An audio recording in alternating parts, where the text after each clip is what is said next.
Dhamma sharing, I would also like to express my appreciation and also my surprise. Because for me, it's the first time here in Indonesia, first time in Medan in this lifetime. And maybe I'd like to translate a little bit first.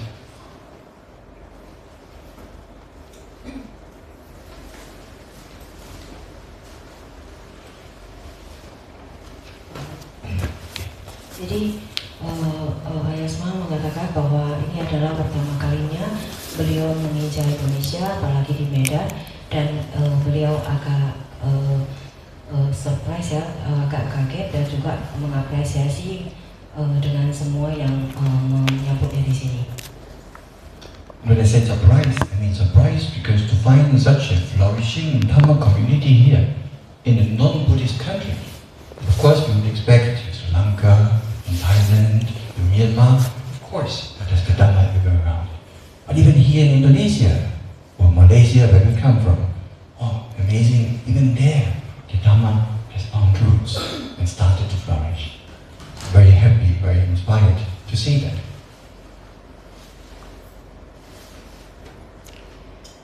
Jadi yang dimaksud dengan Ayasma di sini, mengapa beliau agak terpana ya dengan kondisi umat Buddhis di sini, karena yang dimaksud itu adalah beliau melihat bahwa kondisi Indonesia yang bukan merupakan negara Buddhis, tetapi di mana beliau melihat bahwa ajaran Dhamma itu sudah mengakar dan juga sudah menyebar di Indonesia dengan begitu hebatnya. Kalau misalnya ini adalah negara Sri Lanka atau Thailand, itu bukan hal yang luar biasa, tetapi jika kondisinya itu adalah di Indonesia yang bahkan bisa dikatakan sebagai negara Muslim, itu bisa dikatakan suatu hal yang hebat bahwa Dhamma itu sudah menyebar dengan begitu baiknya di Indonesia. And even within the last 24 hours since we arrived, I saw a lot of loving kindness and a lot of support and a lot of interest in the Dhamma and a lot of kindness, hospitality, especially here by the residents and also the committee from another Pindika house and all the team working together. I can see how there's been a lot of Dhamma principles, Dhamma qualities already in each and our hearts. So it's a very nice thing to see that in a flourishing Buddhist community here. Nah, itu bisa dilihat dengan begitu jelas dalam 24 jam terakhir itu, di mana ketika beliau baru tiba di sini, beliau bisa merasakan begitu besarnya cinta kasih, sokongan dan juga keramahan dari semua umat yang ada di sini, terutama para komiti atau ketua panitia kita, ketua pengurus kita semuanya. Nah, di sini menunjukkan bahwa Anda semua sudah menerapkan semua namanya prinsip-prinsip Dhamma dalam diri Anda. Dan oleh karena itulah Ayasma mengatakan bahwa ajaran Buddha itu sudah menyebar dengan begitu baiknya, terutama di Medan. Itu dengan sudah terlihat dengan jelas bahwa Dhamma itu tertanam dengan benar di dalam hati Anda. And of course you also have the good fortune to have visiting monks from the Burmese tradition. Currently a monk is staying here since a few months already. Sometimes Thai monks come for visit here. Maybe sometimes Sinhalese monks. So you get the Dhamma to hear from different angles, from different perspectives. That can be very uplifting and strike a good balance between the different traditions, different lineages, and get to hear Dhamma from different angles. Jadi itu juga satu keberuntungan bagi kita semua ya, apalagi di Anatha Pindika ini, di mana beliau mengatakan bahwa begitu banyaknya biku-biku dari luar yang mengunjungi Anatha Pindika, itu baik yang dari tradisi Burma, dari tradisi Thailand. Nah, dan ini menunjukkan suatu hal yang baik. Mengapa? Karena itu bisa Anda bisa menyelami yang namanya Dhamma itu dan pembelajaran dari berbagai jenis sudut atau perspektif. Karena setiap tradisi itu kan berbeda-beda ya, dan di sini menunjukkan satu keseimbangan yang sangat baik, walaupun tradisinya itu berbeda dalam mempelajari ajaran Buddha.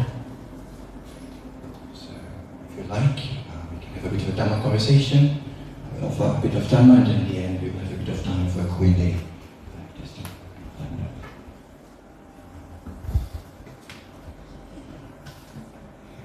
Jadi nanti pada penghujungnya itu jika Anda berkenan, Anda boleh kita boleh memiliki satu sesi sedikit untuk acara sesi tanya jawab. Namo tassa bhagavato arahato samma sambuddhassa. Namo tassa bhagavato arahato samma sambuddhassa.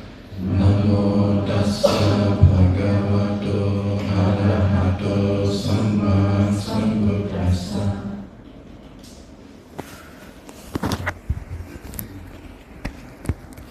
Would you like happiness? Who wants happiness? Oh, some don't want, huh?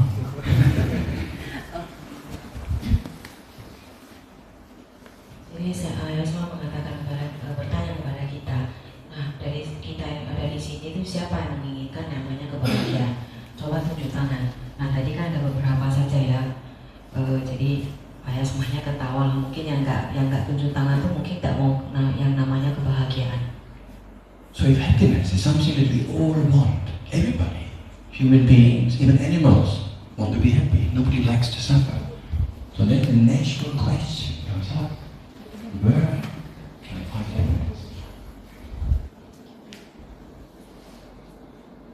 Jadi di sini Anda bisa melihat bahwa semua orang tanpa terkecuali itu bahkan termasuk binatang juga menginginkan yang namanya kebahagiaan. Tidak ada seorang pun di dunia ini yang mau menderita. Nah sekarang pertanyaan yang paling alami dari semua itu yaitu bagaimana Anda bisa memperoleh kebahagiaan itu? And we know from modern science, Albert Einstein, have you heard about him? Yeah. We know from modern science, everything can be found somewhere in time and space. So then the question, where in time and space is happiness? Jadi kalau dalam ilmu pengetahuan modern itu Anda mengetahui kan yang namanya ilmuwan yang sangat terkenal itu Albert Einstein itu bahkan bisa menemukan segala sesuatu itu dalam segala jenis ruang dan waktu. Yang pertanyaan adalah yang harus kita pikirkan itu adalah di mana kebahagiaan itu bisa Anda dapatkan dalam ruang dan waktu. So let us first look into time.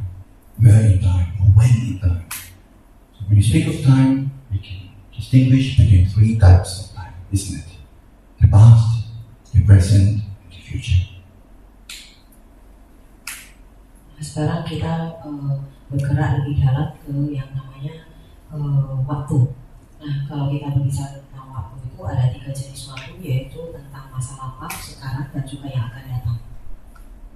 And obviously in the past, I think all of us, we had periods where we felt really happy. There was a lot of joy, we met the right people, we were at the right place. It was so nice, and we had a good time together, sometimes with friends, sometimes with family. So yeah, definitely there's happiness that has been found, has been experienced in the past. Nah, yang pertama masa lampau.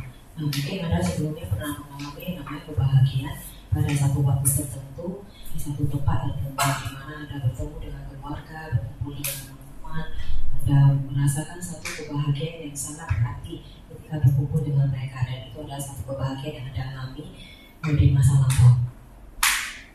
And of course, we all have our sweet memories, when we remember things, how things were. But then at the same time, we also realize, oh, it's already over, it's already finished. So even though it was a nice experience in the past, but then that is now gone. I can remember it, but it's not the same. So the memory from the past, I want to have the same again, maybe in the present or the future. So somehow even the past was nice, but it's not something we can really, it doesn't give us happiness now anymore. It's kind of over. The past is gone, over, finished.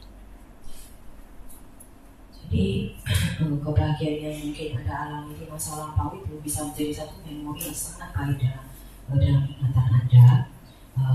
Tapi pada saat yang sama, Anda juga mungkin menyadari bahwa semua pengalaman indah yang Anda alami di masa lampau itu mungkin sekarang sudah berakhir.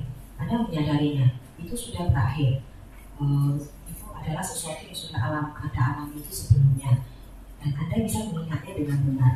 Dan mungkin dalam batin Anda itu Anda berpikir Anda ingin mengalaminya sekali lagi, mengalami hal yang sama bahagianya seperti hal itu. Namun Anda tahu bahwa itu adalah satu kejadian yang Anda alami di masa lampau, dan sekarang bukan hal yang bahagia lagi bagi diri Anda, karena sekarang ini hari itu sudah berakhir, dan sekarang itu adalah sekarang. Of course, like one of us, if you've already lived here for 30 years, 50 years, or maybe even older, there's a long history. Everyone have a long past behind us, and many sweet memories. But then also, many of the things we don't have anymore. The people might not even be around anymore. There's also maybe some sense of sadness or melancholy about the things that have gone, that were nice, but now it's different. So really the happiness in the past does not really carry over one to one into the present moment. Jadi di sini ketika kita sudah beranjak tua, di mana kita sudah hidup selama 30 tahun atau mungkin ada 50 tahun atau lebih dari itu, nah begitu banyak pengalaman hidup yang sudah mungkin Anda alami, dan mungkin Anda mengingat semua pengalaman manis atau indah yang Anda alami itu, tetapi kenyataannya sekarang ini mungkin pengalaman indah yang Anda alami dengan orang tersebut mungkin sudah tidak ada lagi, atau mungkin benda tersebut yang Anda alami di masa lampau itu, yang dimana Anda merasa sangat bahagia, itu juga sudah tidak ada lagi. Nah sekarang ketika Anda mengingatnya bahwa orang tersebut sudah hilang, ada mungkin ada rasa satu kesedihan dalam batin Anda. Nah sekarang kondisinya sudah berbeda. Dulu mungkin bahagia, tapi sekarang sudah tidak bisa diulangi lagi momen yang sama dengan orang tersebut atau benda tersebut. Nah di sini Anda bisa melihat bahwa kebahagiaan itu tidak bisa Anda bawa dari yang namanya masa lampau menuju ke masa sekarang. Wow, that was a lot, no? The English very short. Malay Indonesia very long, huh?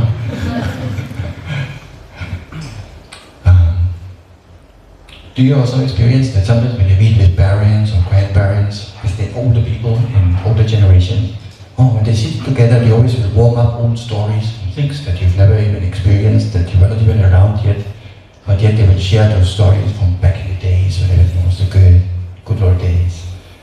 So the older we get, the more we spend time in the past, it seems, in their home memories. But then of course, the past is not here anymore, it's already over. Is it the same in Indonesia? Also, the old people like to speak a lot about the past. Yeah. Okay. Austria also same. Jadi mungkin di sini Anda pernah mengalami yang namanya ketika waktu Anda kecil itu Anda misalnya berbincang dengan orang tua atau misalnya kakek nenek Anda itu, mereka itu mungkin bercerita tentang masa lampau, masa indah-indah mereka itu ketika mereka masih muda. Mereka menceritakan tentang pengalaman mereka, tentang masa-masa indah atau masa-masa muda mereka.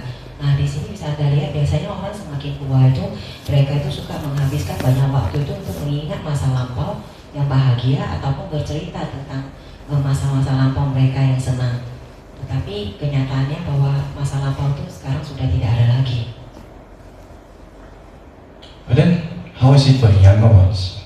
You see some youngsters here also, even people 13 years old, 15 years old, it's the opposite.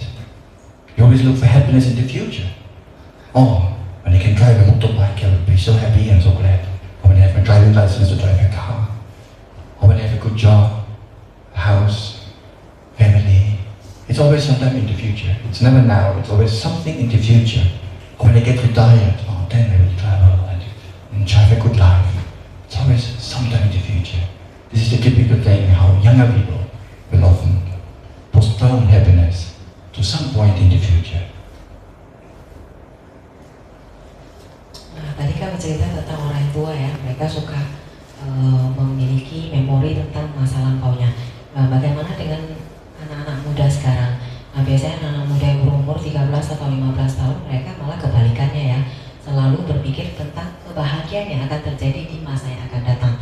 Mungkin mereka berpikir, nanti di masa depan saya akan memiliki satu kereta yang gagah, memiliki SIM sendiri, mempunyai pekerjaan yang mapan, mempunyai rumah yang besar, memiliki keluarga yang bahagia, dan jika memiliki uang akan pergi berjalan-jalan dan memiliki kehidupan yang sangat baik. Jadi seolah-olah itu seperti orang yang muda itu malah kebalikan dari orang tua, mereka menunda kebahagiaan mereka menuju ke masa depan.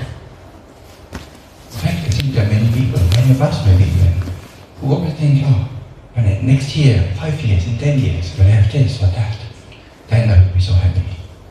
And then what happens? Something else, another plan comes up, another dream, another project. It's always postponed to sometime later.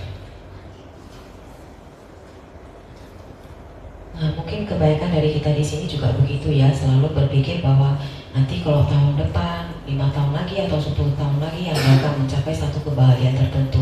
Tetapi ternyata nanti ada mimpi yang lain lagi, atau cita-cita yang lain lagi, atau proyek yang lain lagi yang muncul, dan seolah-olah kebahagiaan itu akhirnya tertunda lagi, tidak bisa dilaksanakan.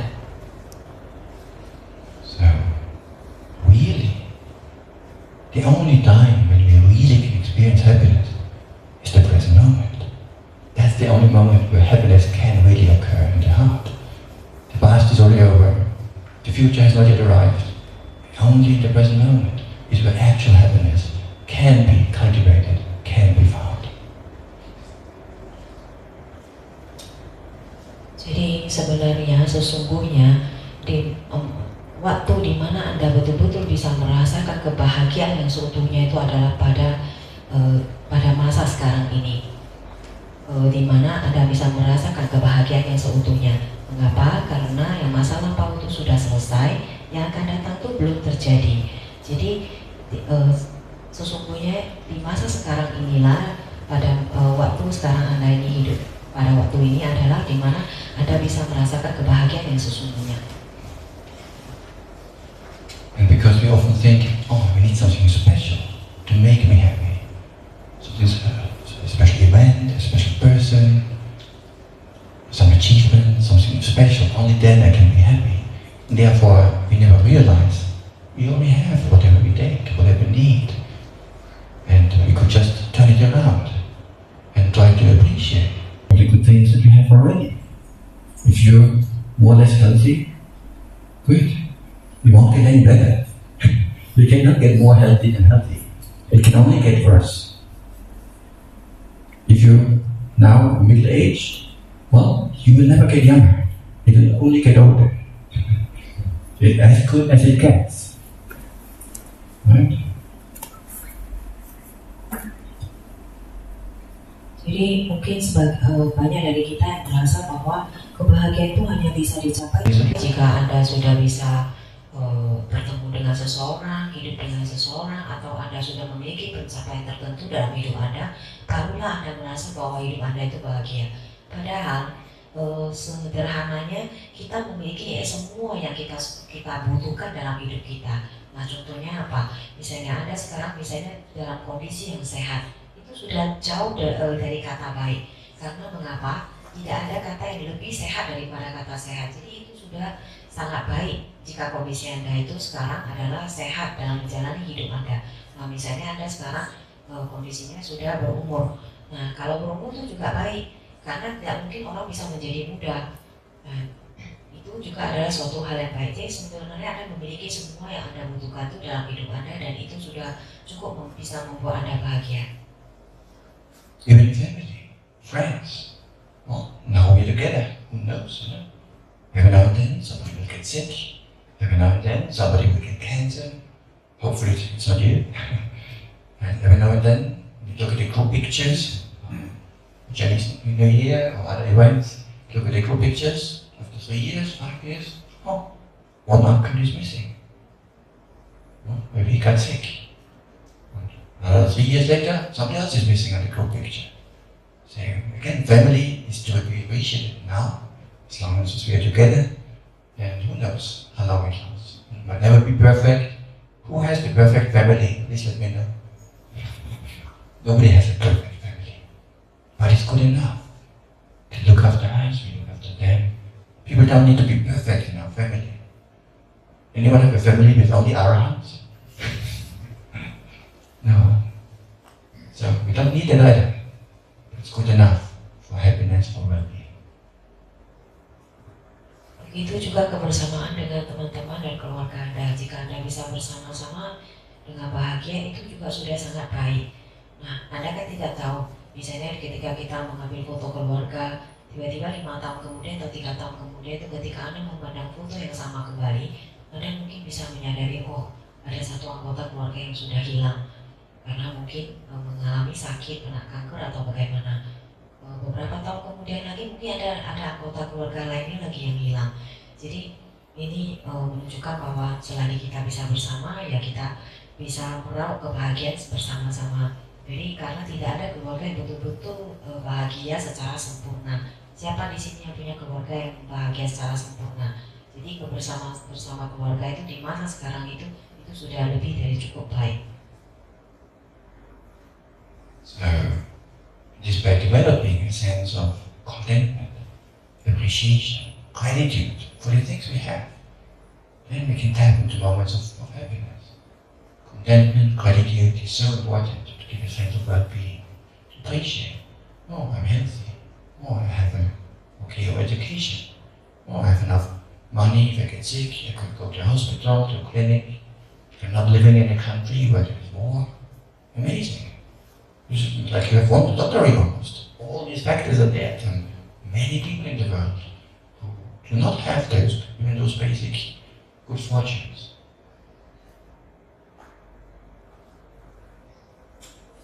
Jadi di sini intinya adalah Anda bisa mengembangkan yang namanya rasa terima kasih atau rasa bersyukur dalam diri Anda. Dan ketika Anda memiliki rasa bersyukur dalam diri Anda atas hidup Anda, maka kebahagiaan itu akan muncul dengan sendirinya. Mengapa? Karena Anda merasa, oh Anda sudah diberkahi dengan begitu banyak berkah seperti kesehatan, Anda memiliki pendidikan yang mapan, Anda juga memiliki uang yang cukup, di mana Anda bisa sanggup untuk membiayai hidup Anda sehari-hari, untuk misalnya Anda mau ke rumah sakit, dan juga Anda tinggal di satu negara yang tidak ada perang.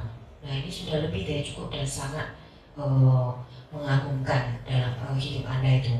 Jadi begitu banyak sebenarnya orang di dunia ini, bahkan untuk memiliki beberapa hal yang tadi kita sebutkan itu juga mereka tidak bisa memilikinya. So, happiness in time, when is it? Is it to be found in the past, in the future, or the present? The present. Thank you. Jadi Anda sekarang sudah tahu kan kebahagiaan yang sesungguhnya itu bisa Anda temukan di mana? Di waktu mana? Di lampau, di sekarang, atau di masa depan. Jadi jawabannya adalah di masa sekarang ini. Happiness in space. Earlier we said time and space. So now we have solved the equation about time. Now let's look at space. Where in happiness, where in space is happiness found? Nah tadi kan kita sudah membahas tentang kebahagiaan di mana bisa Anda temukan dalam skala waktu. Nah sekarang ASMA akan membahas kebahagiaan di mana bisa di ruang mana bisa Anda temukan kebahagiaan itu. Here in Medan, is it here? Or maybe in Malaysia, or maybe in the US, or maybe not even on Earth, maybe on Mars, somewhere in outer space. I think Elon Musk thinks it's in Mars, but I'm not so sure. Once they get there with their rocket, that they land there, they look around, where's happiness? It's not there either. So we're always looking somewhere external, somewhere out there. Where we think, oh, if I have this, this place is better than here. So the mind always looks outside for happiness.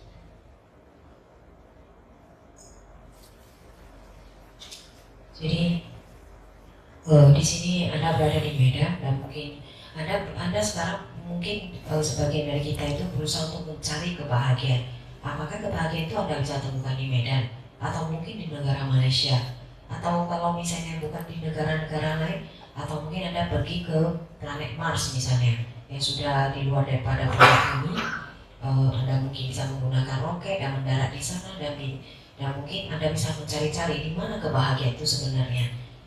Nah, jadi manusia itu cenderung untuk mencari yang namanya kebahagiaan itu di luar dirinya. Jadi batinnya itu selalu mencari-cari kebahagiaan di luar daripada dirinya. Outside can also be other people. Oh, this this person, when he can be more time with this person, will be so happy. Can be a spouse, a good friend. And then again, we expect or we hope that somebody else can make us happy. This is still outside. It's like a family, a friend, work. It's still depending on outside.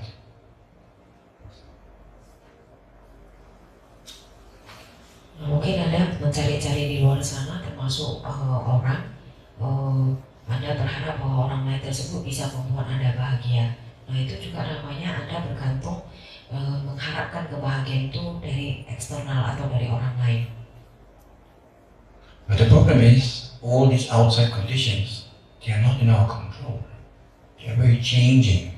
And we cannot just hold on to something. They are of changing nature, of impermanent nature.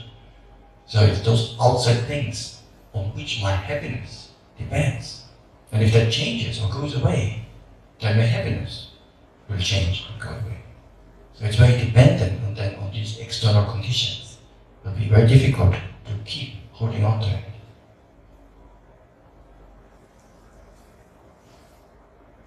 Permasalahannya itu ketika Anda menggantungkan kebahagiaan Anda pada faktor luar sana, itu Anda tidak bisa mengendalikan yang namanya faktor eksternal itu. Karena mengapa? Karena ada yang namanya sifat tidak kekalan.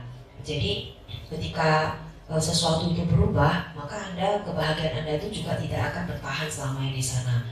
Jadi itu tidak bisa Anda pertahankan kebahagiaan Anda itu dan Anda bergantung kepada orang lain di luar sana.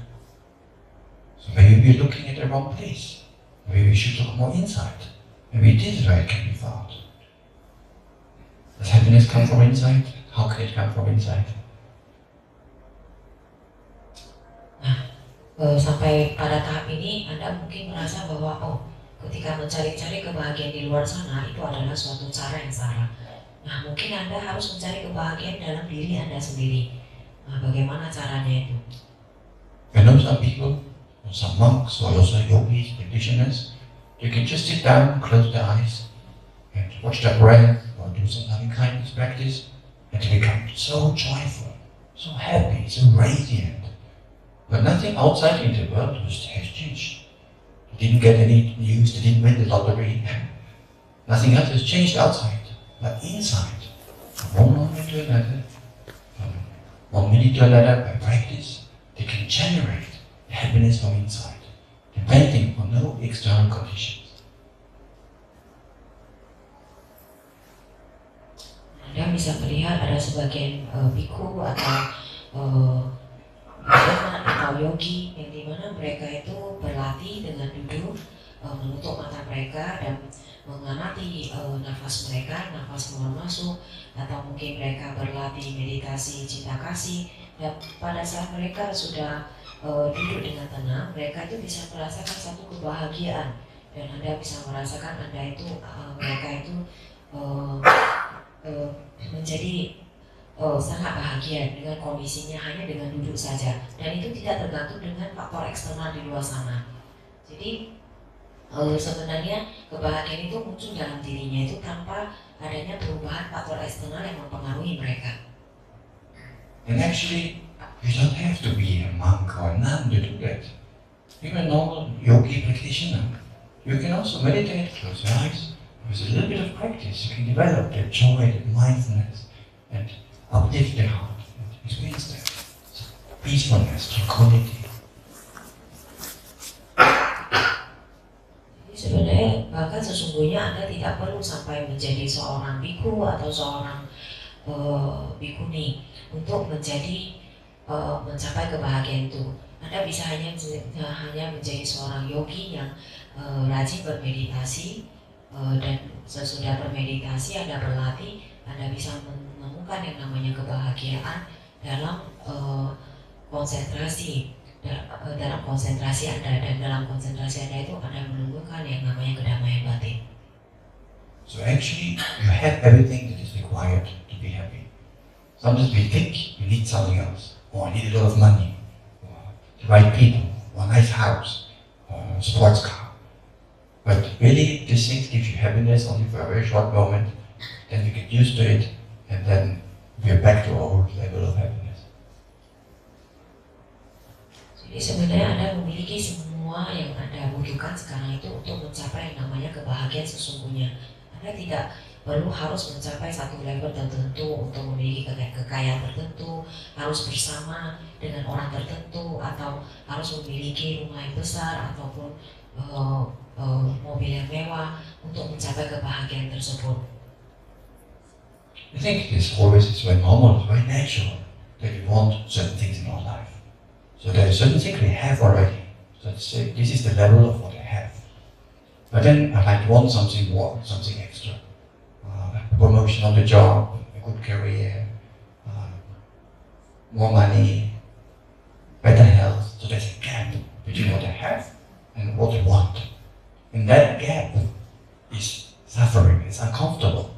Because there's a gap between these two. So I should try to close this gap, of course.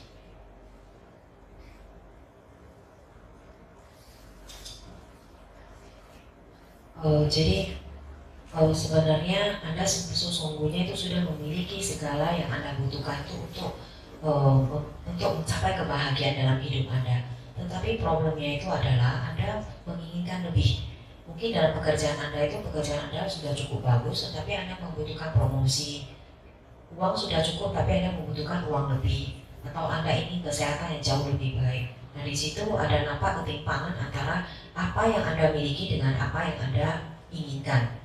Dan disitulah ketimpangan tersebut yang terjadi atau perbedaan tersebut itulah yang menjadi penderitaan, sumber penderitaan dalam hidup Anda. Nah, disinilah kita berusaha untuk menutup ketimpangan tersebut antara apa yang Anda miliki dengan apa yang Anda inginkan.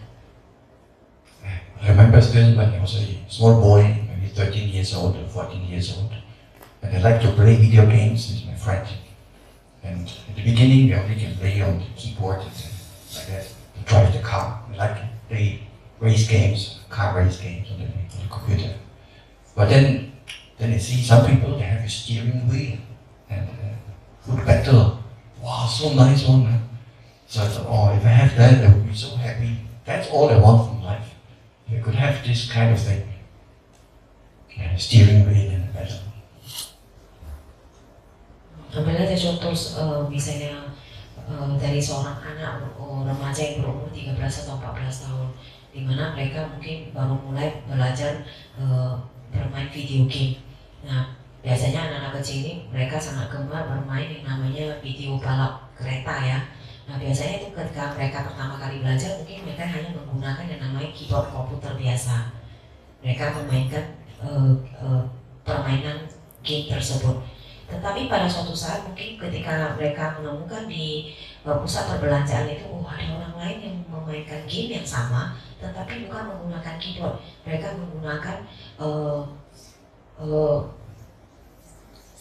seperti setir mobil gitu. Dan dalam batinnya itu jadi muncul satu pikiran, oh alangkah senangnya ya, bahagianya jika misalnya nanti saya itu tidak perlu menggunakan keyboard ini lagi, tetapi menggunakan setir. Saya akan sangat bahagia kalau misalnya saya memiliki setir tersebut untuk memainkan video game saya. Itulah yang saya inginkan dalam hidup Anda. Begitulah ia berpikir. So there was a gap between what I have and what I want. And finally, my birthday came. And finally, my parents really got me a steering wheel. Oh, I was so happy, so uplifted, so joyful. And yeah, we played together with my friends and we had a good time. And then, maybe half a year later, the next model came out of the steering wheel, a better one, where you can feel the tension and the curves and you can feel the feedback. I didn't like mine anymore. Now I wanted something else. And then after that, something else came, and something else, and something else. And it just goes on your whole life, one after another, and always something else the mind finds fascinating. And imagines, if I have that, I would be so happy. But does it work?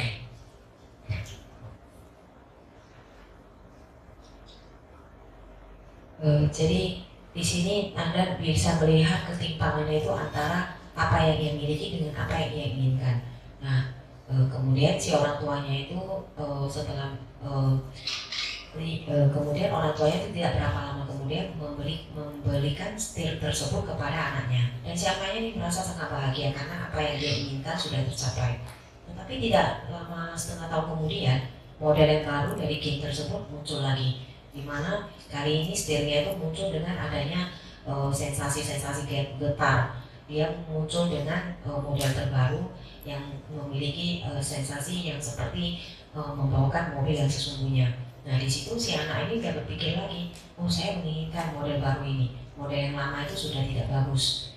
Nah inilah yang terjadi dalam hidup kita itu, selalu terjadi dalam hidup kita itu lagi dan lagi, dimana ketika kita sudah memiliki sesuatu, Anda menginginkan lagi yang lain, dan ini terjadi sepanjang seluruh hidup Anda. Dan Anda selalu berpikir dalam batin Anda, oh Anda berimajinasi jika saya memiliki barang tersebut, saya akan sangat bahagia. So in this way, many of us, we spend our whole life chasing, trying to close this gap. So then eventually you get what you want, now the gap becomes smaller. And then the mind comes up with a new idea. And then eventually you get what you want, and then the mind comes up with a new idea. So yes, suddenly we fulfill our wishes, but you see, it's still the same gap. You're just moving somewhere else, but it never stays closed. You never reach. It's always something new comes. It's a never-ending game.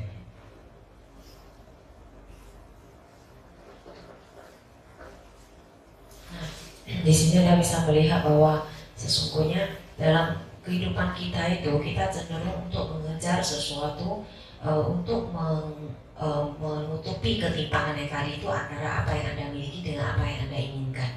Dan ketika Anda sudah memenuhi apa yang Anda inginkan, itu ketimpangannya kelihatannya semakin sedikit. Tetapi batin kita itu selalu muncul dengan ide-ide yang baru. Ketika muncul objek-objek di luar sana yang baru, dan kejadian yang sama terjadi lagi. Jadi ketimpangan itu tidak pernah bergerak lebih, tidak pernah menjadi lebih kecil, tetapi tetap dengan kondisi yang sama. Karena setiap kali ketimpangan itu menjadi lebih kecil, batin Anda itu muncul lagi dengan hal yang baru. Jadi itu adalah satu hal yang tidak akan pernah habis-habisnya terjadi dalam hidup Anda. And all those things, they don't come for free. You have to work very hard to fulfill your dreams. So to go eating at a nice place, to go on holiday in the right place, to get the nicest car, electric vehicle, all the way import from China. So it doesn't matter what it is. Okay, you feel good for a moment, and then something else comes. So you run like a mouse in this wheel. Have you seen those mouse wheels, these red wheels? It runs at full speed. It works very hard. But it's not going anywhere. It's just staying at the same place. That's our life. We're working very hard to get happy and get better, but always some new cravings, some new desires come along. So it's a never-ending race. So many of us, we're living our life like a hamster inside that wheel. Tetapi segala sesuatunya itu tidak ada yang gratis ya dalam hidup Anda. Untuk memenuhi segala keinginan Anda itu, Anda harus bekerja dengan keras. Ya karena jika misalnya Anda ingin makan enak di restoran yang bagus, Anda membutuhkan uang. Anda harus bekerja keras untuk bisa berlibur ke luar negeri, untuk memiliki mobil yang bagus. Jadi ini seolah-olah seperti satu kondisi seperti seekor tikus yang berlari di dalam satu mainan roda, di mana ia terus berlari dengan kecepatan yang sangat tinggi, tetapi perjalanan hidupnya itu ya masih di situ-situ saja, dia tak bergerak kemana-mana. Itulah kehidupan kita yang sesungguhnya, di mana ketika Anda sudah memiliki sesuatu, yang Anda inginkan sudah dipenuhi, Anda masih menginginkan lagi, muncul lagi satu keinginan untuk hal-hal yang lain. Jadi Anda tidak bergerak kemana-mana, ya hidup Anda itu seperti hamster yang terus berlari di dalam rodanya, tetapi Anda tidak menuju kemana-mana. So now I have a question for you. Could there be another way of closing this gap? Could there be any other way of closing this gap? Because this gap means suffering, because I don't have what I want. Is there another way of closing it? Any idea? Sekarang Yasma ini memberikan pertanyaan kepada kita, bagaimana caranya untuk menutupi ketimpangan yang tadi dijelaskan itu adalah apa yang Anda miliki dengan apa yang Anda inginkan. Karena kan Anda tahu ketimpangan itu yang tadi dijelaskan itu adalah penderitaan bagi kita.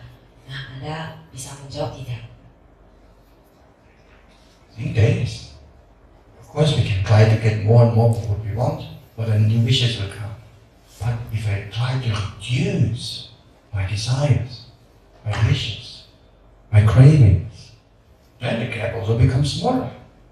Right? We can do it like this, or we can do it like that. And this is actually a much more sustainable way, easier way, better way of achieving happiness.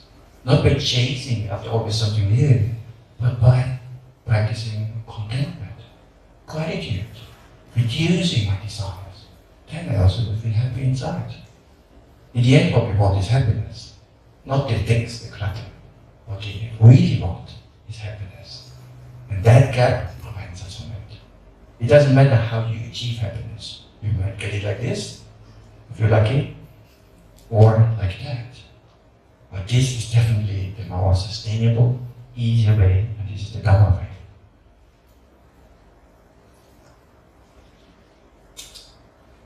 Untuk menutupi ketimpangan tadi antara apa yang Anda miliki dengan apa yang Anda ingin miliki, kita harus mengurangi yang namanya keinginan Anda, yang terhadap sesuatu. Dan ini adalah satu cara yang lebih baik di mana Anda bisa merasakan yang namanya rasa terima kasih atau bersyukur terhadap apa yang sudah Anda miliki dalam hidup Anda, daripada ketimbang Anda selalu berusaha untuk mengejar apa yang Anda inginkan, di mana batin Anda itu selalu berusaha untuk menutupi ketimpangan yang tadi, dan setiap kali muncul lagi hal yang baru, Anda terus mengejar hal yang sama, dan ini berlangsung sepenuhnya dalam hidup Anda. Jadi itu lebih baik jika dalam hidup Anda itu Anda berlatih yang namanya rasa bersyukur dalam hidup Anda, dan ini lebih sesuai dengan yang namanya dengan jalan Dhamma, di mana Anda berusaha untuk mencari kebahagiaan Anda itu dengan bersyukur dalam hidup Anda. Because what we really want is not money, fame, many friends. Yes, all these things are okay, but what we really want is happiness. And we think, oh, we need a lot of money, a lot of fame, a lot of friends, this and that, whatever it is, nice fashion, looking good, healthy body. These are all things we think, we imagine, we need to be happy. But what we really want is just happiness. The currency of the heart is happiness. Not money, not US dollar, not Malaysian ringgit. What is your currency here? I don't even know. Rupiah. That's the currency of the country, but not of the heart. The currency of the heart is happiness. We think we need a lot of rupiah. We need a lot of US dollar. We need a lot of friends. But what we really need and want is happiness. The other things can be supportive conditions, but they're not necessary conditions. Jadi mungkin Anda berpikir bahwa apa yang Anda butuhkan dalam hidup Anda itu adalah namanya Anda menjadi terkenal, Anda memiliki tubuh yang sehat, Anda memiliki banyak uang, banyak teman. Itu yang Anda pikir bahwa itu yang Anda butuhkan dalam hidup Anda. Tapi sebenarnya yang Anda butuhkan itu adalah kebahagiaan dalam diri Anda. Jadi tadi dijelaskan dalam oleh Ayasma, kurs uang, mata uang daripada hati Anda itu adalah kebahagiaan. Bukan seperti mata uang dari misalnya negara Malaysia itu adalah ringgit, tetapi mata uang dari hati Anda itu atau batin Anda itu adalah kebahagiaan. So craving is the cause of suffering. It's the second noble truth. First noble truth, suffering. Craving, desire for something that we don't have, is the cause for suffering, to put it today. Jadi keinginan untuk memiliki sesuatu, keinginan untuk memiliki sesuatu yang tidak Anda miliki, yang tidak Anda punya, Anda mengejar sesuatu yang belum Anda miliki, itu adalah penyebab dari adanya penderitaan Anda. And sometimes things go well. Sometimes we get what we want. Our craving is satisfied. And now I have what I wanted to have. Now I have the nice water, in this case. And so now I've achieved that my craving is satisfied. So far so good. Mungkin dalam hidup Anda itu terkadang segala sesuatu itu berjalan dengan lancar ya. Anda memperoleh apa yang Anda inginkan, saya kejar itu, apa yang saya inginkan itu sudah tercapai. Anda merasa bahagia. So maybe you have attained or obtained a car, a house, money in the bank account, a nice family. So this is, you have gained what you desired. Okay. So far so good. Nah, mungkin Anda juga sudah dalam hidup Anda itu Anda sudah memiliki mobil yang bagus, rumah yang besar, uang yang cukup di bank account Anda, keluarga yang harmonis, dan itu Anda sudah memilikinya itu, dan itu adalah suatu hal yang baik.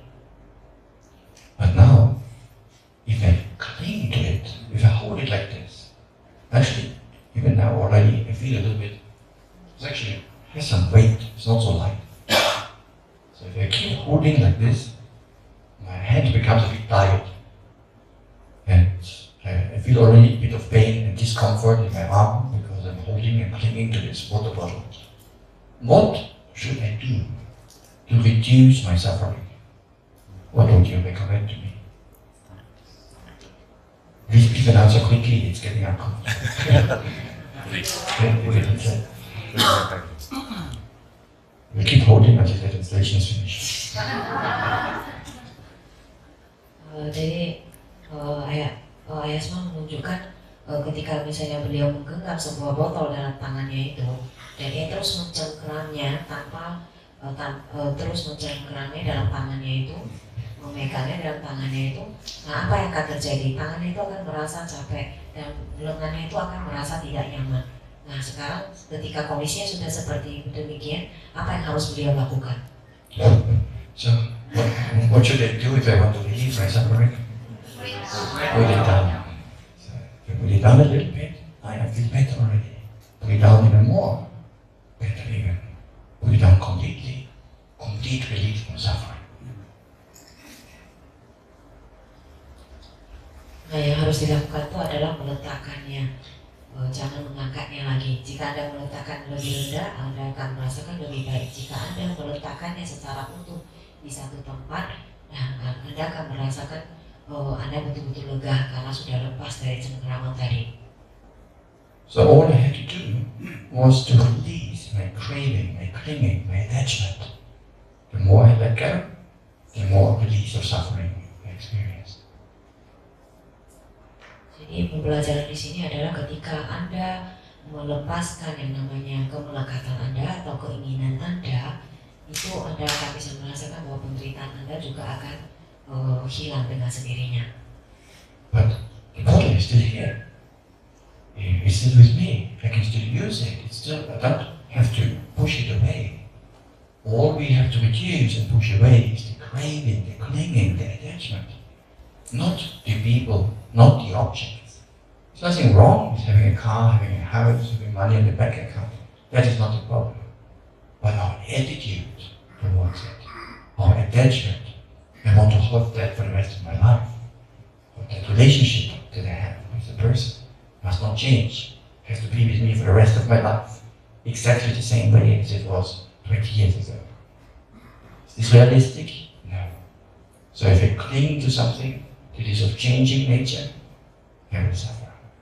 All I need to do is to put it down, it's still here, but without attachment, without clinging. Then I have relief from suffering. Jadi botol yang tadi itu masih berada di sana, tetapi bukan berarti Anda tidak boleh menggunakan botol tersebut. Anda tidak perlu membuangnya.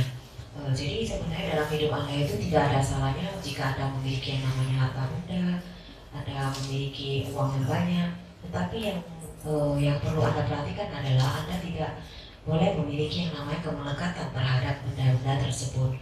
Anda juga tidak, misalnya terhadap orang yang Anda cintai.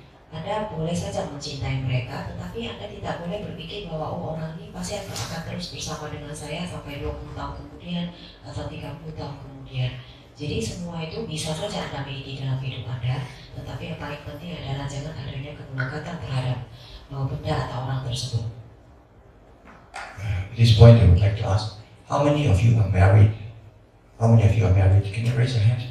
Berapa dari kita ya di sini yang sudah menikah? I'm not married.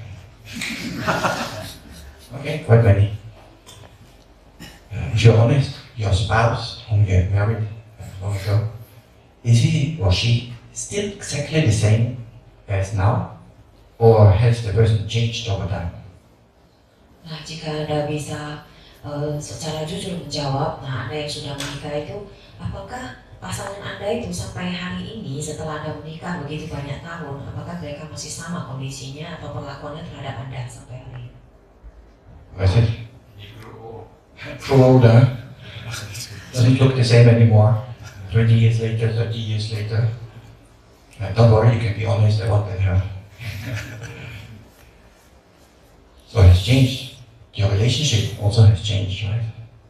Not just your spouse has changed. How about yourself? You have not changed, right? Of course, we have also changed. So ourselves have changed, other people have changed. But if I expect the relationship to be exactly the same, I want it to be like 20 years ago. This is not realistic. So if I have an expectation, if I cling to an earlier version of the person, if we don't allow the person to develop in whatever direction, I will suffer because I have an unrealistic expectation. The things that are of conditioned nature, of impermanent nature, that they should stay the same all the time. If I have that expectation, I will suffer, isn't it?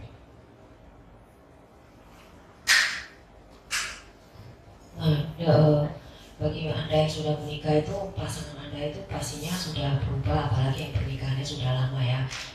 Yang paling nyata itu dari usia dan juga kemungkinan hubungan Anda itu juga sudah berubah kondisinya. Bagaimana dengan diri Anda sendiri? Kita sendiri juga pastinya berubah. Tapi yang paling penting itu adalah Anda tidak bisa mengharap bahwa hubungan Anda dengan pasangan Anda itu pasti akan sama seperti 20 tahun atau 30 tahun yang lalu. Itu tidak realistis namanya. Jadi jika itu berlawanan dengan namanya hukum ketidakkekalan, dan ketika Anda menolak untuk menerima kondisi yang berubah, itu membuat Anda menjadi menderita. So this whole law of impermanence is a law of nature, like gravity. Whatever is up will come down. It's also a law of nature. If I fight against the law of nature, what do you think who will win? Me or the law of nature? The law of nature.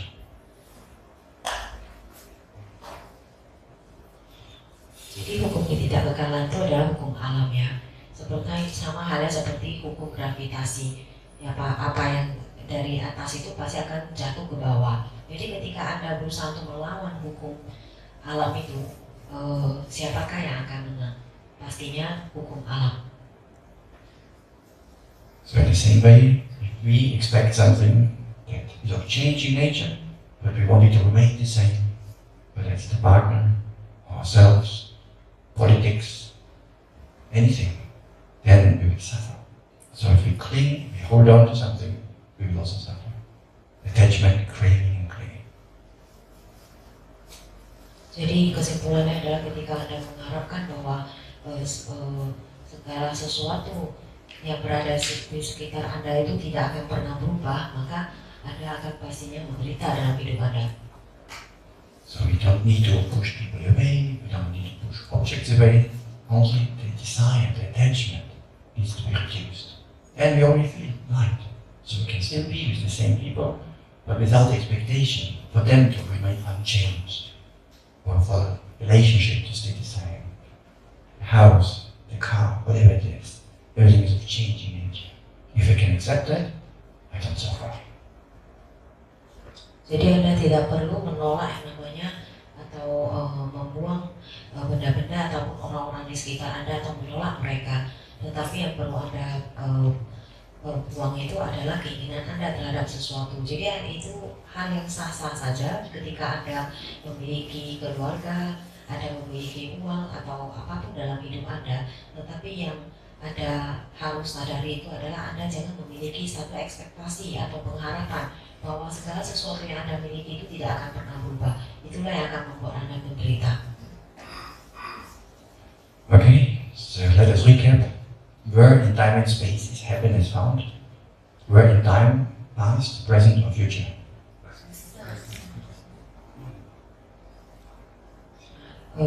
Ayasma merangkum sekali lagi apa yang telah beliau katakan. Tadi dikatakan kebahagiaan itu dari segi ruang dan waktu. Nah, dari segi waktu, di manakah kebahagiaan itu bisa Anda temukan? Dari masa lampau, masa sekarang ini, atau masa yang akan datang? Jawabannya adalah masa sekarang ini. Secondly, where in space is happiness found? External or internal? Internal. Dari segi ruang, kebahagiaan itu di manakah bisa Anda temukan? Di tempat manakah? Apakah dari faktor luar atau dari faktor diri Anda sendiri? Jawabannya, kebahagiaan itu bisa Anda temukan dari dalam diri Anda sendiri. Then there's the problem of craving. There's what we have and what we want. There's a gap. There's two ways of closing that gap. One is this one, and then this one, and this, and this. It just moves up. And the other one is this one. So this one is the more sustainable, the easier, and the more calmer way of closing the gap.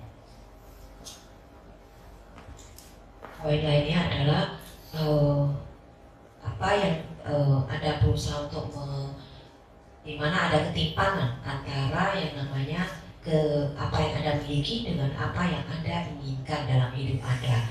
Jadi itu ada satu ketimpangan yang di dalamnya, dan ada dua cara untuk menutupi ketimpangan tersebut. Pertama yaitu Anda menuruti kata batin Anda terus, di mana Anda berusaha terus memenuhi keinginan Anda yang tidak habis-habisnya. Dan itu akan terus bergerak makin lama makin ke atas, dan itu akan terus membuat Anda terus tidak akan berhenti, dan itu akan terjadi dalam seluruh hidup Anda. Kedua, di mana Anda berusaha untuk mengembangkan yang namanya rasa terima kasih atau bersyukur dalam hidup Anda, sehingga Anda menutupi ketimpangan yang tadi itu antara apa yang Anda miliki dengan apa yang Anda inginkan. Dan cara kedua ini lebih sesuai dengan ajaran Dhamma. And lastly, is the good things we have in life. Like this bottle, if you crave and cling to them, we still suffer. But if you let go, a little bit more, release of suffering, happiness. Dan poin yang ketiga yang tidak kalah pentingnya yaitu apapun hal yang baik yang Anda miliki dalam hidup Anda, keluarga Anda, orang, manusia, ataupun benda-benda yang Anda miliki, itu tidak ada yang salah. Tetapi yang perlu Anda perhatikan adalah keinginan untuk terus melekat atau terhadap benda tersebut. Itu yang harus Anda kurangi. Ketika Anda melepaskannya secara perlahan-lahan, maka Anda tidak akan menderita dan kebahagiaan itu akan muncul dengan sendirinya. I offer that for your reflection today and wish you much happiness. Now you know how to achieve it, what to do, what not to do. You have a long and happy life and also a very prosperous spiritual life. Sadhu, sadhu, sadhu.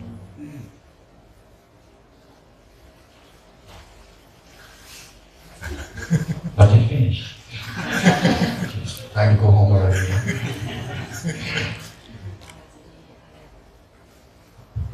Jadi Ayah semua mengakhiri ceramah beliau, dan beliau mendoakan kita semua memiliki kehidupan yang makmur. Semoga Anda semua di sini sehat semuanya, dan juga Anda bahagia.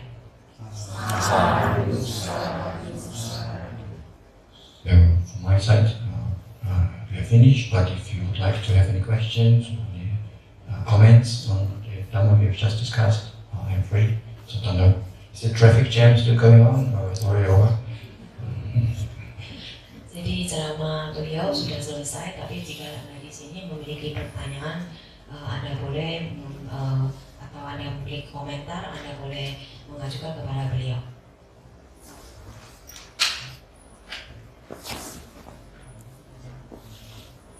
Ada pertanyaan? Or maybe I have a question for you first. Anda di sini nanti setelah selesai sesi ini kita akan foto bareng ya. In your life, what is your water bottle?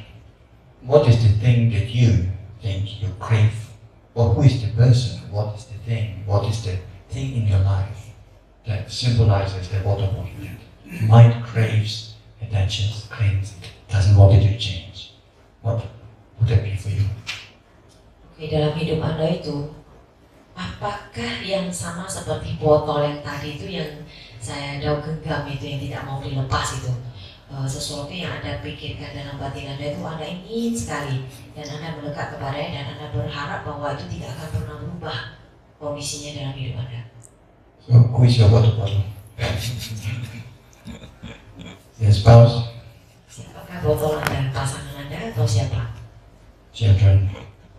Actually, it's our worries. Again? It's our worries. Worries. You enjoy your worries. That's But yeah, sometimes we cling also to our worries and to our fears. We cannot let go of our fears and worries about the future. It's quite common. Yeah. Also in family, these are the kind of things we don't want to change. Friends. Or even the car, if there's a scratch in the new car or stereo. Yeah, it's very important exercise to look inside. What are the kind of things that this heart, this mind clings to? Doesn't want to accept change, impermanence. And once you know, oh, you don't have to get rid of the thing. Only have to decide the attachment. And now it will change. Naturally, it's a law of nature. I cannot fight against the law of nature. And the more I can accept that in advance, it will be okay when things change or even disappear completely. Jadi ada sebagian dari kita yang melekat kepada pasangan kita, keluarga kita, anak kita, atau mungkin seperti yang disebutkan oleh brother kita yang barusan itu terhadap rasa kekhawatiran Anda melekat terhadap rasa kekhawatiran Anda atau rasa takut Anda. Nah, ini adalah suatu hal yang umum. Dan mungkin Anda melekat terhadap teman-teman Anda atau bahkan mobil Anda. Jika misalnya mobil Anda itu sudah Anda rawat dengan baik-baik, tiba-tiba tergores, Anda merasa sangat menderita. Nah, jadi itu sangat penting Anda melihat secara cermat ke dalam batin Anda sendiri, kemanakah batin Anda itu sebenarnya melekat. Dan itu sangat penting bahwa Anda harus menyadari kepada siapakah Anda sebenarnya batin Anda itu melekat, di mana Anda tidak bisa menerima perubahan. Anda tidak mau orang tersebut berubah. Jadi sebenarnya tidak ada yang salah ketika misalnya Anda bahagia dengan pasangan Anda, dan bukan berarti bahwa pasangan Anda itu yang membuat Anda menderita, di mana Anda harus menjauhinya. Tetapi yang benar adalah Anda harus tidak melekat terhadap mereka, karena Anda tidak boleh melawan yang namanya hukum alam. Ketika Anda lawan hukum alam tersebut, maka penderitaan akan menghampiri Anda.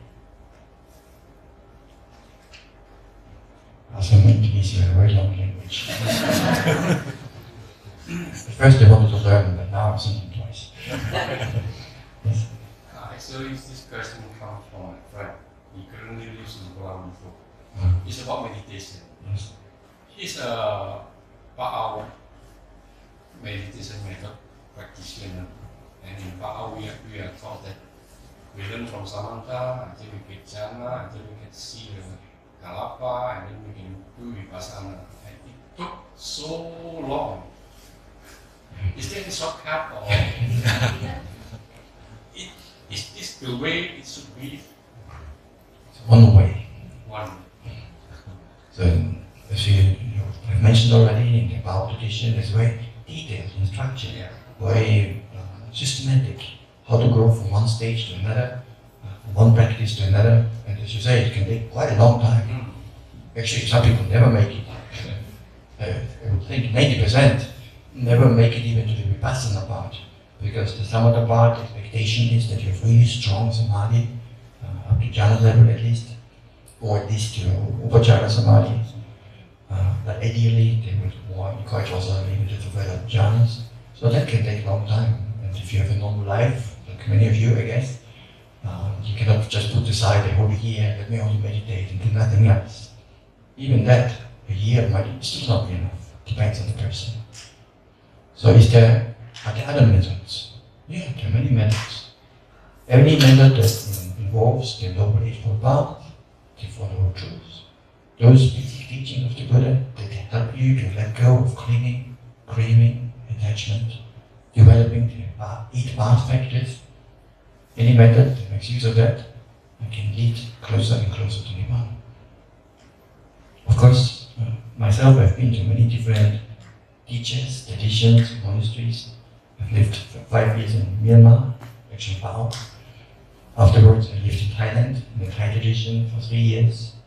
Then I went to Sri Lanka for 3 years. So I met so many different meditation systems. You know what is interesting? All of them will say, this is the only one. They all insist, this is the right one, the only one that works. Why? Because it works for them. So they know from their personal but limited experience, this can be helpful. This helps me to become a better person. This helps me to develop mindfulness, concentration, wisdom. Yes. But it doesn't mean that what the people do in the other center cannot also be beneficial, cannot also work. It can. But often people tend to become a bit dogmatic. So they say, only this is the only method that works. But have you been to so many different inspiring teachers, masters, seen, met so many good practitioners in very different places, very different methods? I can see the Dharma is still working. The Dharma helps. And it's not often when people don't progress, it's not that you don't know how to watch the breath properly. Just some other hindrances that you have to learn to overcome. And then eventually the mind progresses. So yeah, don't be too stuck in this method or that method. As long as you develop mindfulness, wholesome qualities, loving kindness, compassion, wisdom, slowly, step by step, you will develop.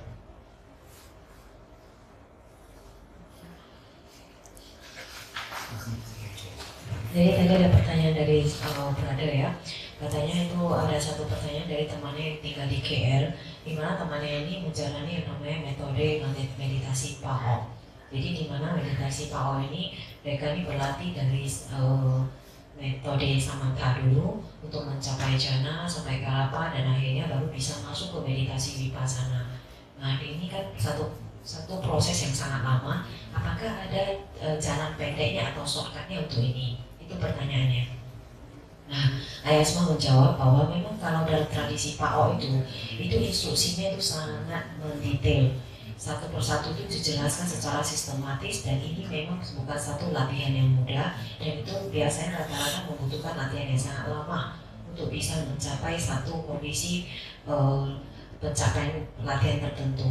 Dan bisa dikatakan hampir banyak dari mereka yang agak susah untuk mencapai apa yang sudah diinstruksikan karena dalam praktisi PAO itu mereka itu membutuhkan samadhi yang sangat kuat atau upajana samadhi. Jadi dalam kehidupan Anda yang sekarang yang Anda jalani ini sebagai seorang rumah tangga kan agak mustahil ya kalau misalnya Anda itu menyampingkan semua hal, Anda tidak perlu mencari duit lagi dan Anda pergi bermeditasi. Bahkan kalau misalnya Anda menghabiskan seluruh tahun pun untuk bermeditasi, belum tentu Anda bisa mencapai satu level tertentu. Tetapi ada banyak metode yang lain yang bisa Anda gunakan. Salah satunya itu adalah metode 4 kebenaran mulia. Nah ini adalah satu metode yang sangat dasar, di mana ketika Anda mempelajarinya itu Anda bisa melepaskan yang namanya keinginan dan juga kemelekatan, dan itu akan bisa juga membawa Anda lebih dekat selangkah menuju ke Nibbana. Jadi Ayasma sendiri sudah berguru dengan beberapa guru di beberapa negara. Itu beliau pernah belajar selama 5 tahun di senternya PAO, 3 tahun di Thailand, 3 tahun di Sri Lanka. Dan mereka tuh mengajarkan dengan sistem yang berbeda. Tetapi mungkin ada beberapa meditasi center itu yang mereka ketika menerapkan satu metode tertentu, mereka tuh mengatakan bahwa metode inilah yang paling benar. Inilah salah satu metode yang bisa membawa kita mencapai Nibbana. Jadi sebenarnya ada begitu banyak metode yang bisa membantu Anda untuk mencapai yang namanya konsentrasi. Bukan hanya mutlak terhadap satu metode saja. Beliau bertemu begitu banyak guru-guru yang baik yang menginspirasi metode-metode yang baik, dan ini menunjukkan bagaimana sebenarnya betapa baiknya bagaimana Dhamma ini sebenarnya bekerja dalam alam semesta ini. Jadi ketika seseorang tuh mungkin dalam pelatihan meditasinya itu dia nyangkut, tidak ada kemajuannya, itu bukan berarti bahwa dia tidak berlatih dengan benar. Mungkin metode itu tidak tidak cocok dengan dirinya. Jadi yang paling penting itu adalah dalam kehidupan Anda itu Anda melakukan banyak kebajikan, mengembangkan cinta kasih, Anda dan hal-hal kebajikan lainnya, itu akan pelan-pelan membawa Anda menuju ke nirvana. But I also remember you asked about the shortcut. So then, how many methods do you really need? What's the minimum? I think for most practitioners, you really need at least maybe 3. It's a bare minimum. Why 3? Sometimes the mind might be a bit restless, quite active. Cannot sit still. The mind very active, restless, many wandering thoughts. At that time, you will need a method, a meditation method, that helps you to tranquilize the mind, to settle the mind, compose the mind. This is one method. This can be anapanasati, depends on what works for you. Could be loving kindness, could be buddhanusati. Whatever it is that works for you to settle and tranquilize the mind. This is one method. Tadi kan sudah disebutkan oleh brother apa jalan pintasnya. Nah itu kata jalan pintas ya. Jadi Ayesma mengatakan ada berapa jenis metode yang sebenarnya lebih baik digunakan oleh seorang perumah tangga bagi kita untuk berlatih meditasi. Minimal 3 ya kalau menurut beliau.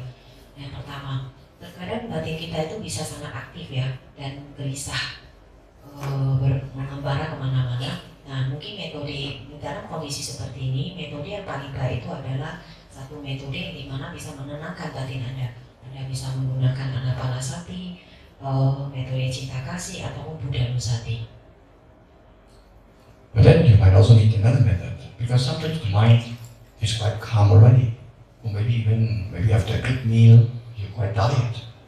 At that time, you use a meditation method that will make you even more calm for asleep.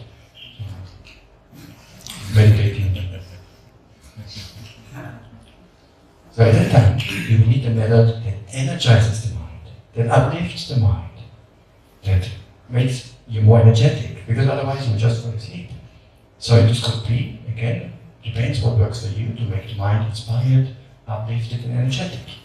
For some people, maybe not anapanasati. Anapanasati is actually very good to make you calm, not necessarily to make you energetic. So for many people, loving kindness makes them more energetic. Or maybe Dhammanusati, Sanghanusati, Buddhanusati. Or you reflect on your own virtue and you're joyful on account of your own sila. There are many options, but just one practice of which you know from your own experience, that energizes the mind.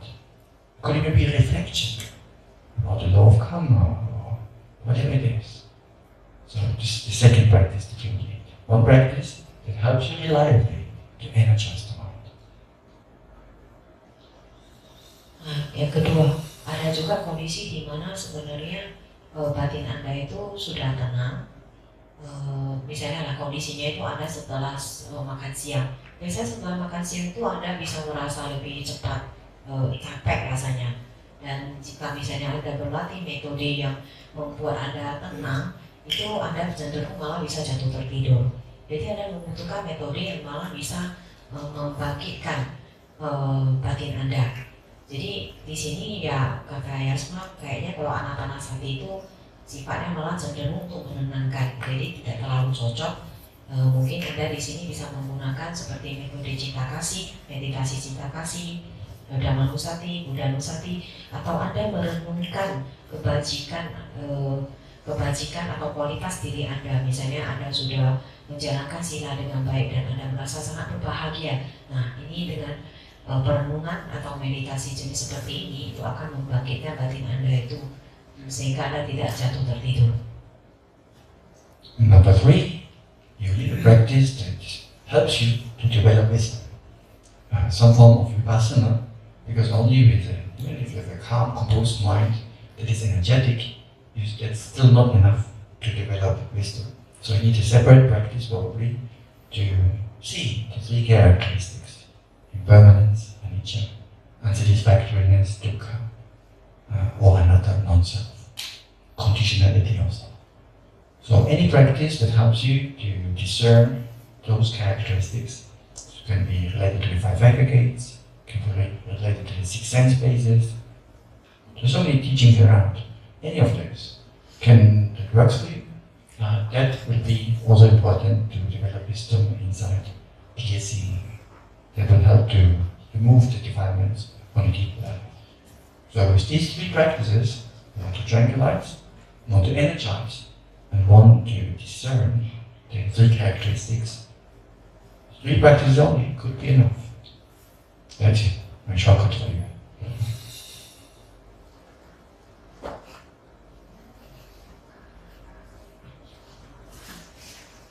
Yang ketiga, latihan meditasi di mana Anda mengembangkan yang namanya kebijaksanaan. Nah, di sini adalah yang dibutuhkan pada metode meditasi vipassana. Jadi bukan jenis yang untuk menenangkan saja atau untuk yang membangkitkan batin Anda. Jadi ini adalah jenis yang mengembangkan kebijaksanaan Anda, di mana Anda merenungkan sifat dari tiga karakteristik yang paling penting, yaitu adanya penderitaan, ketidakkekalan, dan juga anatta. Jadi Anda bisa menggunakan yang namanya perenungan 5 kelompok agregat atau perenungan tentang 6 landasan indria. Itu semuanya itu akan membawa ketika Anda merenungkan 3 sifat yang tadi itu nantinya metode meditasi pelatihan seperti ini itu akan membawa Anda menuju hilangnya kekotoran batin dalam diri Anda. Okay. Any other question, comment? No, hold on, maybe in case there's somebody else. Let somebody else first. Nobody else? Ada pertanyaan lagi dari umat yang lain? Okay. I'm just curious. Ayasma is Dharma, not Dhamma. It's a Sinhalese Pali way of saying that. Dhamma. DH. Da. Not that. Yes. Da. DH. Yeah. Dhamma. This is an aspirate sound. We call aspirate. Pali letters. Da. This is no aspirate. Da. Or da. Like DH. Da. So Dhamma. Sangha. GH. Sangha. Not Sangha. Sangha. So if we pronounce Pali very clearly, Sri Lankan monks are actually really good in Pali pronunciation because the singular language is related to Sanskrit and Pali, and so it's an Indian-led language. So often when we want to learn really close, accurate Pali pronunciation, we can look at Sri Lankan monks. They often pronounce quite accurately. Whereas other traditions, maybe the Thai or some of also the Burmese especially, they have their own way a little bit of doing the Pali. But from just an Indian language perspective, the Sinhalese are probably the closest to the early Pali. But as long actually the sounds are not the most important thing. It's the meaning. If you can chant the right chant, but you don't understand the meaning, it also doesn't have much benefit. So if you chant the Metta Sutta, but you don't understand anything, then also not so beneficial for your heart, for your mind, for your practice. Even if you use a wrong pronunciation, but you chant with full heart, with love and loving kindness, that will still be more beneficial than having very accurate pronunciation, Dhamma, but don't understand the meaning. Jadi pertanyaannya tadi daripada adalah mengapa beliau berada mendengar bahwa Ayasma melafalkan kata Adama itu agak berbeda seperti biasa kita melafalkannya. Nah, Ayasma menjawab bahwa sebenarnya pelafalan itu dipengaruhi oleh 3 bahasa Sanskrit, Pali, dan juga ada sebagian India. Tapi ketika Anda ingin melafalkan Pali dengan sesungguhnya yang paling akurat, itu kalau menurut beliau itu adalah dari Sri Lanka. Mereka betul-betul melafalkannya itu sesuai ya, dengan maksudnya mereka pelafalannya itu yang paling akurat. Kalau misalnya, tapi bukan berarti tidak benar juga, karena misalnya kayak tradisi lain seperti Burma dan Thai, mereka itu mungkin memiliki sedikit pelafalan yang agak berbeda dengan cara mereka sendiri. Tetapi bukan itu yang paling penting. Yang paling penting itu adalah bukan bagaimana Anda melafalkannya itu benar atau tidak. Yang paling penting itu adalah ketika Anda melafalkannya itu adalah dengan hati Anda. Maksudnya itu adalah ketika misalnya Anda melafalkannya 100% dengan pelafalan yang benar, tetapi Anda tidak tahu artinya, itu tidak akan membawa manfaat bagi Anda, terutama bagi batin Anda. Jadi mungkin ada sebagian orang tidak terlalu pintar melafalkannya, tetapi ia melakukannya dengan sepenuh hati, dengan tulus, dan dengan penuh cinta kasih, itu akan membawa sangat banyak manfaat bagi diri Anda. So the same for body pronunciation, the same for meditation. Whatever we want to improve, we need to practice. Practice is the most important part. Again and again, every time we practice, we get a little bit better. Jadi sama saja ya Anda ya, ketika Anda belajar tentang pelafalan Pali ataupun latihan meditasi, kata kuncinya itu adalah Anda perlu berlatih terus menerus tanpa henti, dan itu nanti akan membawa manfaat bagi Anda. Some people also they practice, but then it's a bit difficult sometimes, and then they give up, they stop practicing. And then they try again a year later, a little bit practice, and then stop again, and they give up. So in this way, of course, the progress will be very slow. So basically, as long as we continue to practice, we will continue to progress. Jadi latihan apapun dalam bagi Anda itu adalah ada mungkin ada sebagian orang merasa bahwa latihan ini sangat sulit, lalu mereka berlatih dan karena kesulitan akhirnya menyerah dan berhenti. Lalu mungkin setahun kemudian lagi ia berpikir untuk melanjutkan latihan lagi, dan setelah kesulitan mungkin berhenti lagi, tahun berikutnya melanjutkannya lagi. Nah, kalau kondisinya latihannya seperti itu, Anda tidak bisa mengharapkan satu progres atau kemajuan yang baik. Tentunya kemajuannya itu akan sangat lambat. Jadi Anda harus memiliki latihan yang baik dan secara terus-menerus untuk memiliki kemajuan yang stabil. So much more important, whether that question related to this practice or that practice, what is much more important is that we practice it all. Whatever practice, as long as you continue, you will progress. Even if it's the best practice, if you don't practice it, I won't progress. So much more important than the details of this technique, that teacher, that teacher. Just continue practicing, you will progress. That's much more important than the details, this or that school, this or that tradition. Jadi yang paling penting di sini itu adalah Anda terus berlatih tanpa berhenti. Ya, karena pelatihan yang secara terus-menerus itu akan membawa kemajuan bagi Anda. Bukan malah Anda sibuk dengan teknik ini, teknik itu, guru ini, guru itu. Itu malah akan menghambat kemajuan Anda. Yang paling penting itu adalah Anda tidak pernah lelah untuk terus berlatih, dan itu pasti akan membuat Anda maju dalam latihan Anda. And of course, sometimes it can be difficult. Like a small baby, maybe 1.5 years old or 2 years old, when they start to walk.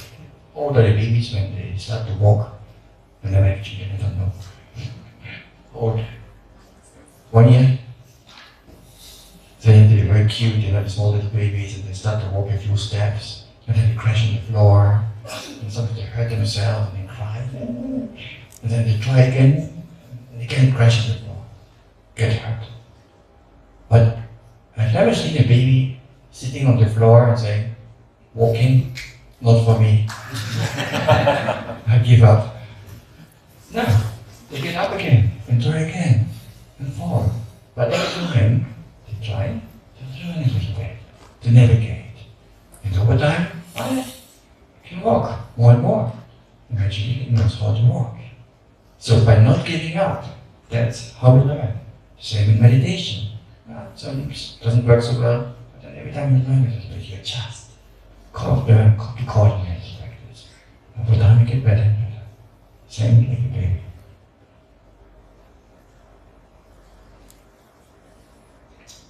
Seperti diberikan contoh seperti baby ya, yang umurnya itu 1,5 tahun atau mungkin yang 1 tahun, ketika mereka itu berusaha untuk belajar berjalan, dimulai dari merangkak sampai akhirnya bisa berjalan 1 langkah, 2 langkah, mungkin tiba-tiba terjatuh, belum yang menangis, tapi ia tak berusaha untuk berjalan. Nah, kata ayah semua sendiri, ia tidak pernah melihat bayi yang misalnya ia berjalan lalu jatuh, nangis, lalu ia berkata, oke lah, saya nggak mau jalan lagi, saya nyerah. Tidak pernah ada bapaknya cerita seperti itu. Tetapi bayi itu tersebut akan terus lagi mencoba untuk berjalan sedikit demi sedikit sampai akhirnya sampai 1 masa dia akan bisa berjalan dengan lancar. Dan sama dengan latihan kita. Itu kalau selagi kita tidak pernah menyerah, begitulah kita cara mempelajarinya. Seperti pelatihan meditasi kita yang dengan terus-menerus berlatih tidak menyerah, maka seiring waktu maka Anda akan memiliki kemajuan dalam latihan Anda. Okay, I think we've spoken enough for today about practice. By the way, if anyone would like to come back tomorrow, here maybe in the evening, we might have a bit of time together. Somebody would like to join for meditation sessions in the evening. The next few days, I'm actually quite free in the evenings, 7 p.m. Anyone welcome to practice together. Jadi hari ini sesinya sampai di sini. Jadi Ayah semua mengajak kita semua untuk 3 hari ke depan akan ada sesi meditasi dengan beliau dimulai dari jam 7 malam. Jadi beliau berharap kalau Anda memiliki waktu Anda bisa bergabung bersama.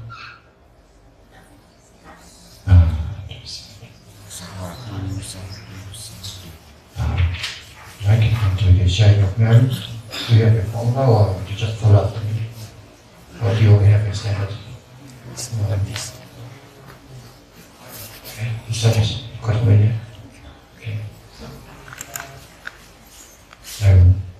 Let us also, before we start with the sharing of merit, let us reconnect the wholesome deeds that we have done together by body, speech, or mind. See what a day, not just the large actions, but every small gesture, maybe of offering help to someone, or cooking the meal for someone. Or when you go in or the door, holding the door open for someone. These are all small acts of kindness, of goodness, of wholesomeness. So we can invite our departed relatives, friends, and all beings to rejoice in the good karma that we have made. So that by their act of rejoicing, they can also get the merit of that account. But they have to rejoice. You cannot just magically transfer it from one person to the other, but they need to rejoice in it, and then they can get the merit. You didn't get any merits. Jadi saya akan mengajak kita untuk sama-sama berbagi jasa kebajikan. Dimulai dimana Anda memulai hari Anda itu dengan mungkin Anda melakukan banyak kebajikan-kebajikan kecil yang tidak Anda sadari, misalnya Anda membantu orang untuk memasak, membukakan pintu untuk seseorang. Ini semua adalah hal-hal kebajikan yang sangat kecil, tetapi itu adalah kebajikan yang bisa Anda bagikan dengan para leluhur kita, dan mereka oleh karena ada kebajikan kita akan merasa berbahagia, turut berbahagia dengan semua apa yang telah kita lakukan. For that purpose, let us recite together. And I know whether you're familiar with my version, but you just try to follow along. It's okay. Idang me nyakinang hotu sukhita hantu nyatayo. Idang me nyakinang hotu sukhita hantu nyatayo. Idang me nyakinang hotu sukhita hantu nyatayo.